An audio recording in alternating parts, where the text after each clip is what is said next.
second story that we're reading together. Again, another one of my favorite stories. So this one is Hans in Luck. So we're going to read it together, and I'll just share my screen in a moment so we can read together. You could see the pronunciation, which is always important when you're reading, to read with or to hear the actual pronunciation of the words that are said, and we're reading together in a nice slow speed. So this will help you with your English because you are reading with me. And, you know, any words that you don't understand, remember to circle them or underline them and just put a note next to them. So let's read together. This is the second story that we are reading, called Hans in Luck.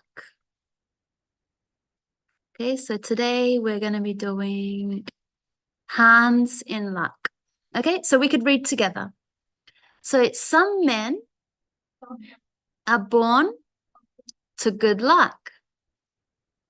All they do or try to do comes right. All that falls to them is so much more gain. All their geese are swans. All their cards are trumps. Toss them which way you will. They will always, like poor puss, alight upon their legs and only move on so much the faster. The world may very likely not always think of them as they think of themselves. But what care they for the world? What can it know about the matter? One of these lucky beings was neighbor Hans. 7 long years he had worked hard for his master. At last he said, "Master, my time is up. I must go home and see my poor mother once more. So pray pay me my wages and let me go."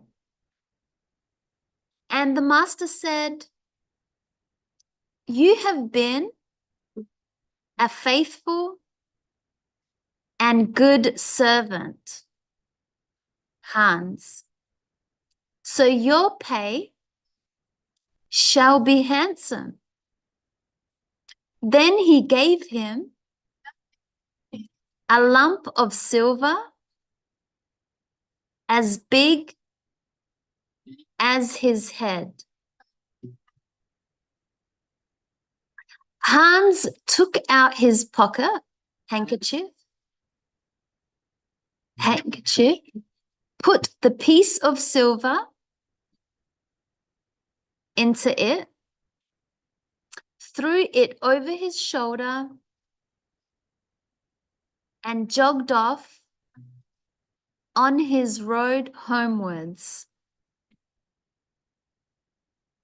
As he went lazily on, dragging one foot after another, a man came in sight, trotting gaily along on a capital horse. Ah, said Hans aloud. What a fine thing it is to ride on horseback. There he sits, as easy and happy as if he was at home in the chair by his fireside. He trips against no stones, saves shoe leather, and gets on he hardly knows how. Hans did not speak so softly, but the horseman heard it all and said, well, friend, why do you go on foot then? Good. Ah, he said, I have this load to carry. To be sure, it is silver, but it is so heavy that I can't hold up my head. And you must know it hurts my shoulders sadly. What do you say of making an exchange? Said the horseman. I will give you my horse, and you shall give me the silver, which will save you a great deal of trouble in carrying such a heavy load about with you. With all my heart, said Hans, but as you are so kind to me, I must tell you one thing.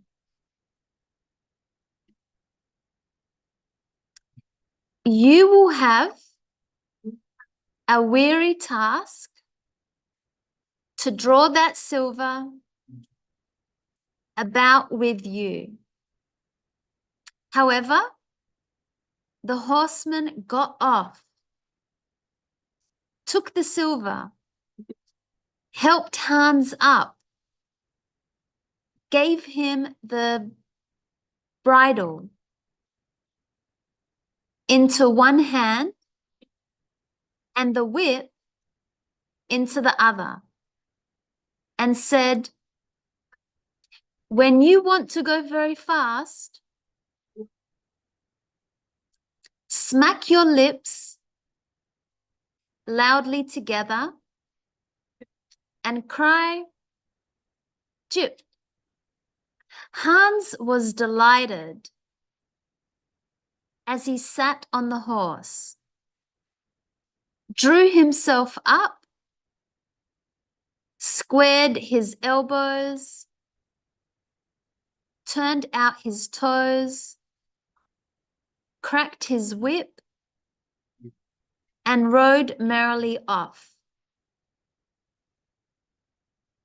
1 minute, whistling a merry tune, and another singing. No care and no sorrow. A fig for the morrow. We'll laugh and be merry. Sing nigh down derry. After a time, he thought he should like to go a little faster. So he smacked his lips and cried, "Jip!" Away went the horse, full gallop, and before Hans knew what he was about, he was thrown off and lay on his back by the roadside. His horse would have ran off if a shepherd who was coming by driving a cow had not stopped it. Hans soon came to himself and got upon his legs again, sadly vexed, and said to the shepherd, "This riding is no joke. When a man has the luck to get upon a beast like this that stumbles and flings him off as if it would break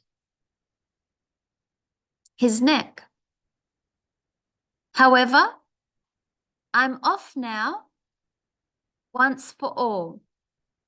I like your cow now a great deal, better than this smart beast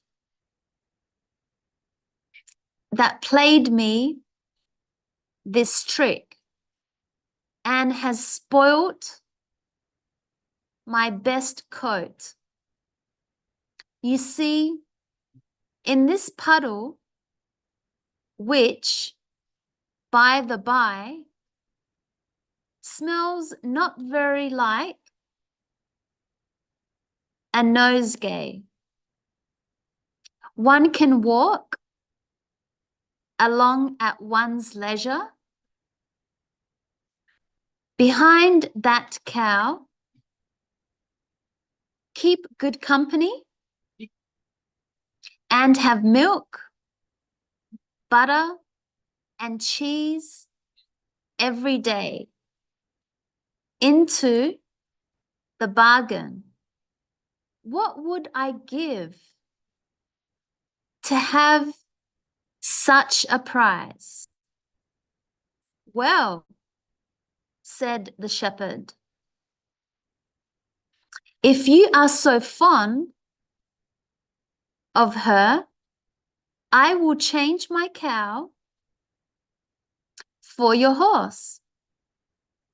I like to do good to my neighbors, even though I lose by it myself. Done, said Hans merrily. What a noble heart that good man has, thought he. Then the shepherd jumped upon the horse, wished Hans and the cow good morning, and away he rode. Hans brushed his coat, wiped his face and hands, rested a while, and then drove off his cow quietly and thought his bargain a very lucky one. If I have only a piece of bread, and I certainly shall always be able to get that, I can, whenever I like, eat my butter and cheese with it And when I am thirsty, I can milk my cow and drink the milk. And what can I wish for more? When he came to an inn,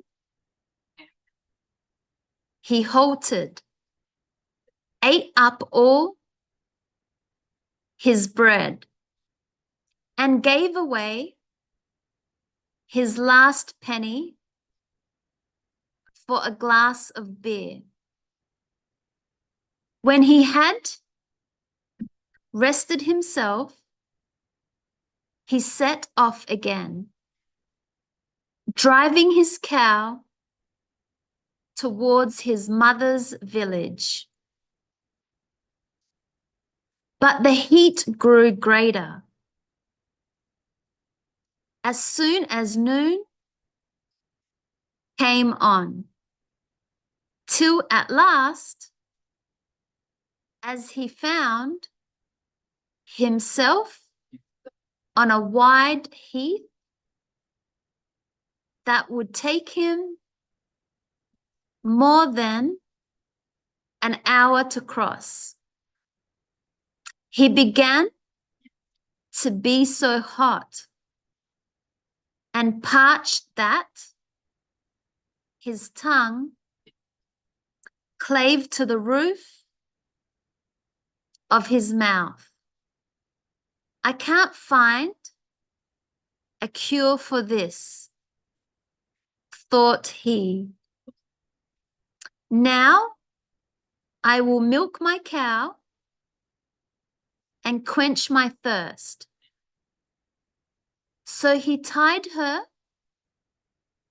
to the stump of a tree and held his leathern cap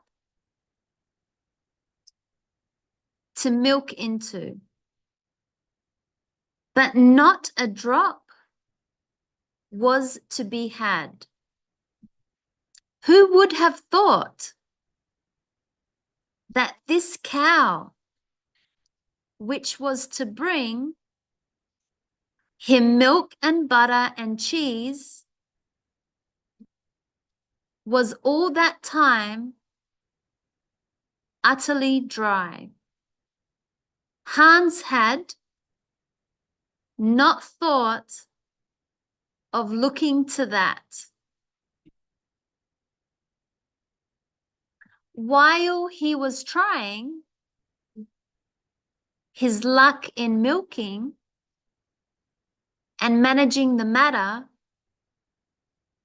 very clumsily, the uneasy beast began to think him very troublesome, and at last gave him such a kick on the head as knocked him down. And there he lay a long while, senseless. Luckily, a butcher soon came by, driving a pig in a wheelbarrow. "What is the matter with you, my man?" said the butcher, as he helped him up. Hans told him what had happened, how he was dry and wanted to milk his cow, but found the cow was dry too. Then the butcher gave him a flask of ale, saying, "There, drink and refresh yourself. Your cow will give you no milk. Don't you see?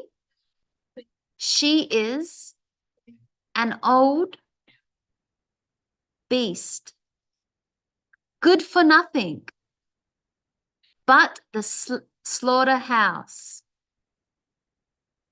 Alas, alas, said Hans. Who would have thought it? What a shame to take my horse and give me only a dry cow. If I kill her, what will she be good for? I hate cow beef. It is not tender enough for me.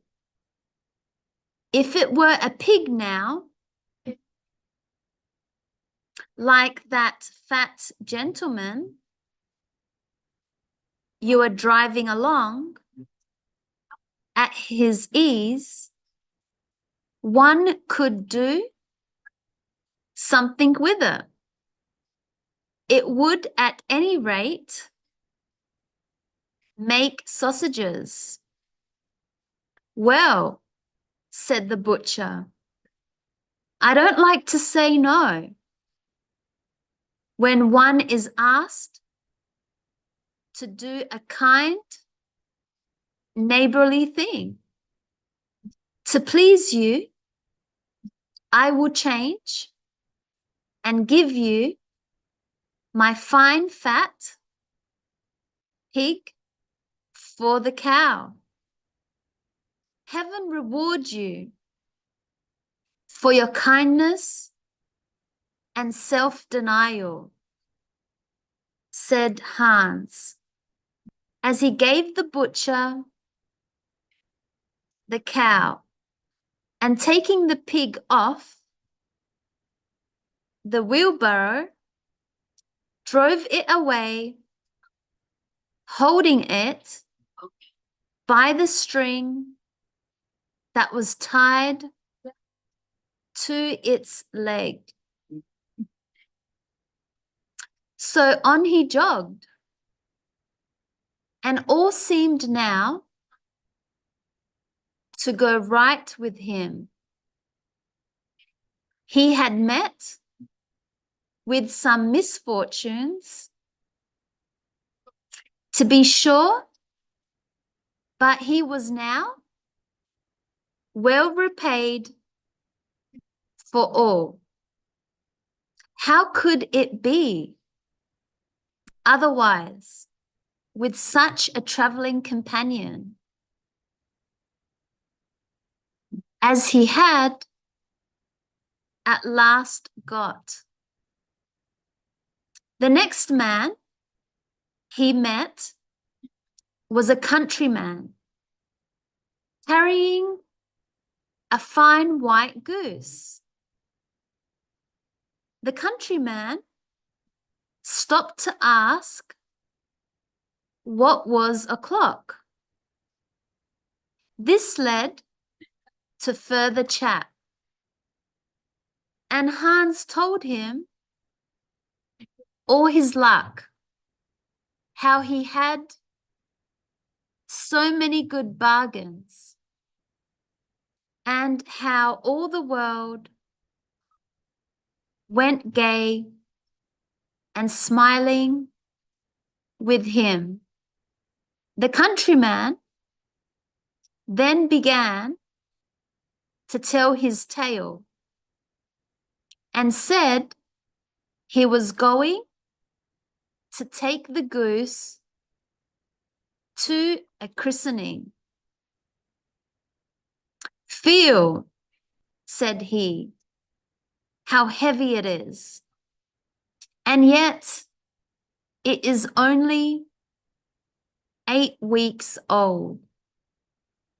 Whoever roasts and eats it will find plenty of fat upon it. It has lived so well.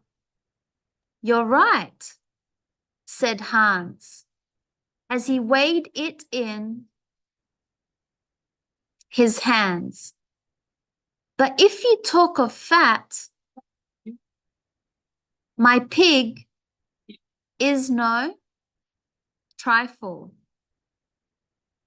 Meantime, the countryman began to look grave and shook his head. "Hark ye," said he, "my worthy friend,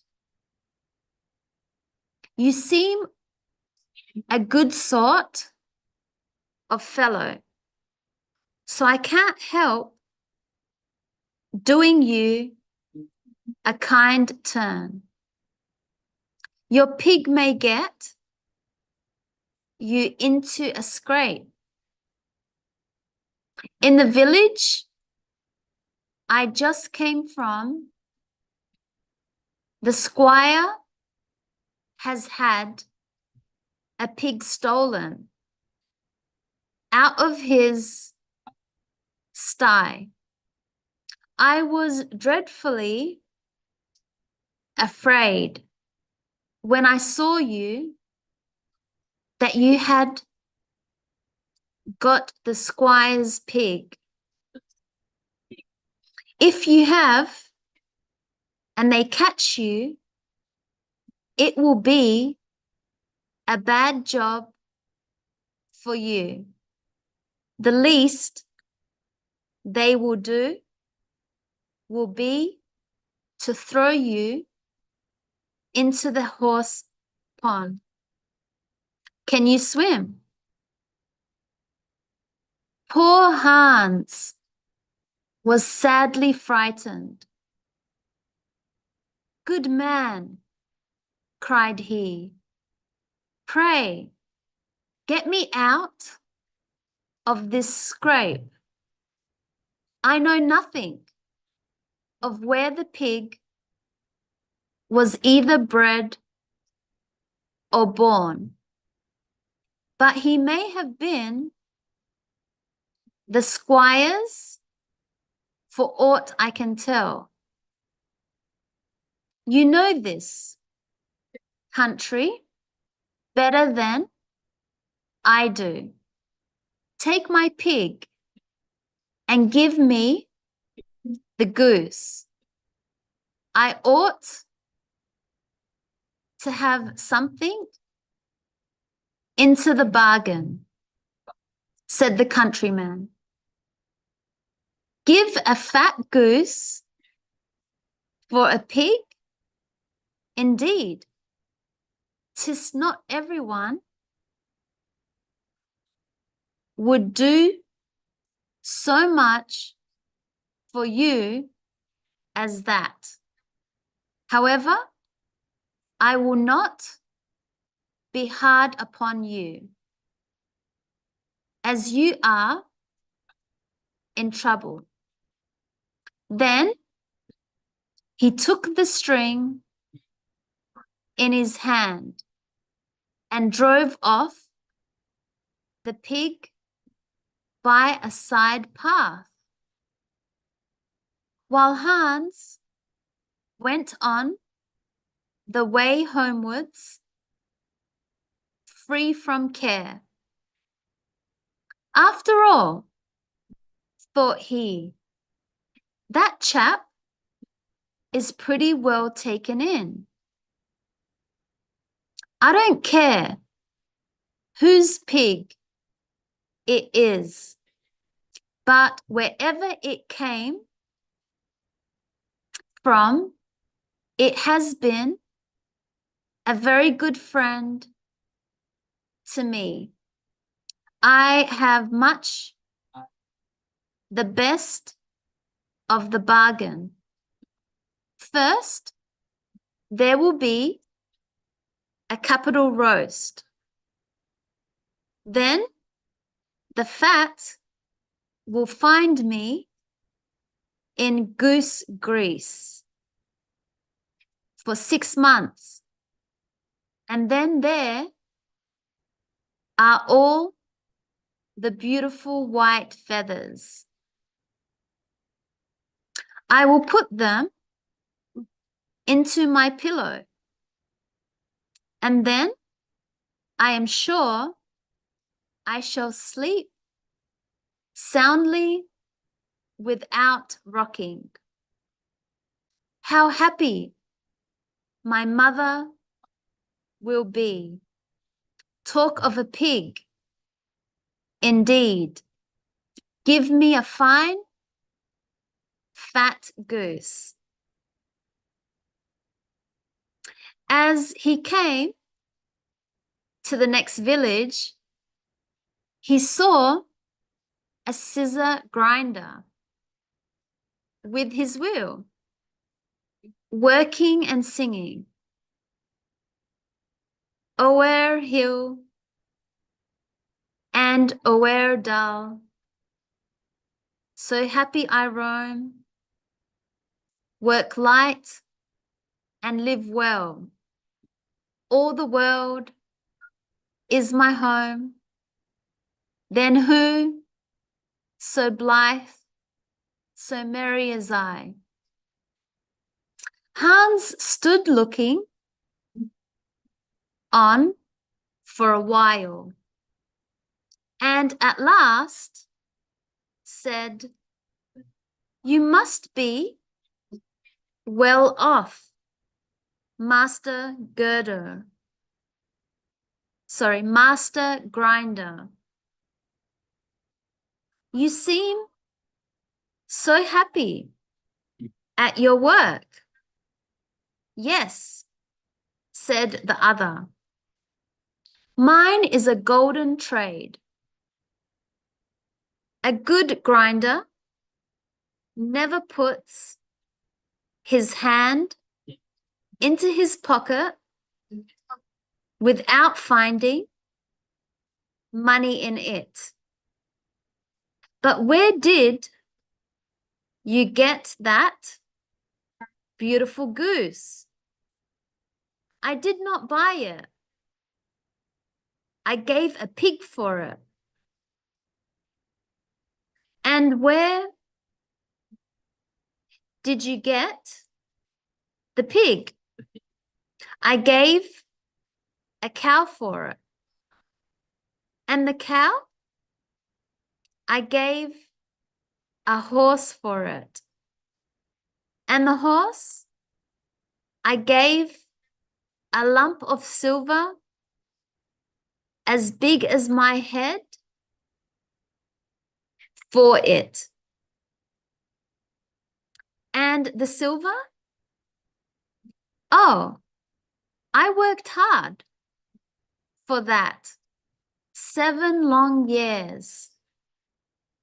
"You have thriven well in the world hitherto," said the grinder. "Now, if you could find money in your pocket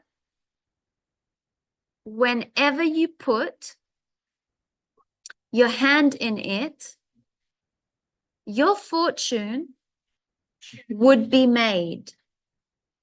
"Very true. But how is that to be managed?" "How?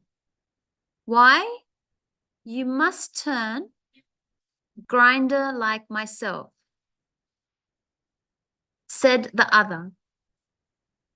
"You only want a grindstone. The rest will come of itself. Here is one that is but little the worse for wear. I would not ask more than the value of your goose for it. Will you buy?" "How can you ask?" said Hans. "I should be the happiest man in the world if I could have money whenever I put my hand in my pocket. What could I want more? There's the goose.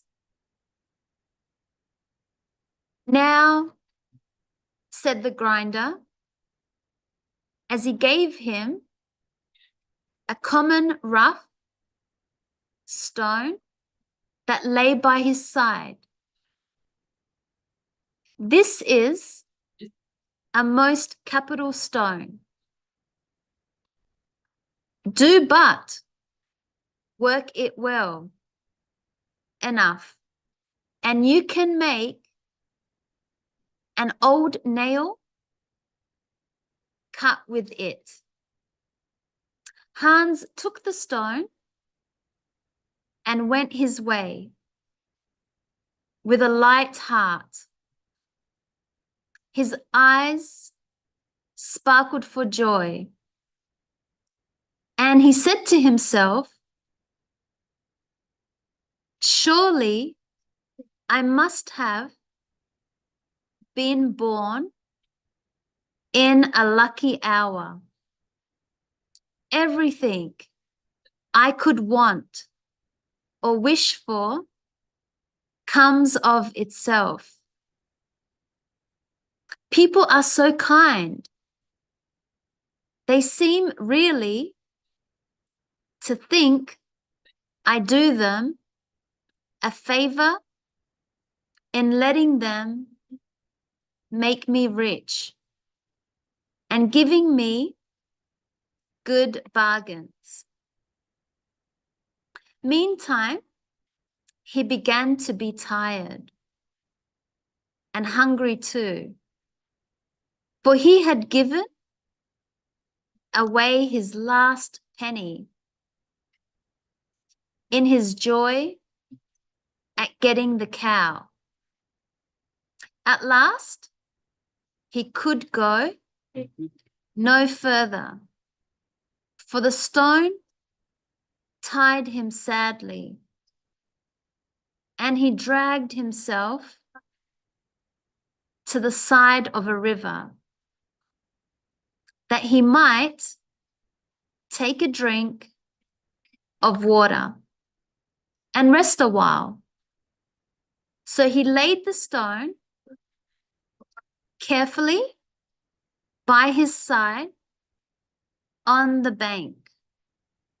But as he stooped down to drink, he forgot it, pushed it a little, and down it rolled, plump into the stream. For a while, he watched it sinking in the deep, clear water, then sprung up and danced for joy, and again fell upon his knees and thanked heaven with tears in his eyes for its kindness in taking away his only plague, the ugly, heavy stone. How happy am I, cried he. Nobody was ever so lucky as I. Then up he got with a light heart, free from all his troubles, and walked on till he reached his mother's house and told her how very easy the road to good luck was. Okay, so that was the story that was called Hans in Luck. Hans in Luck.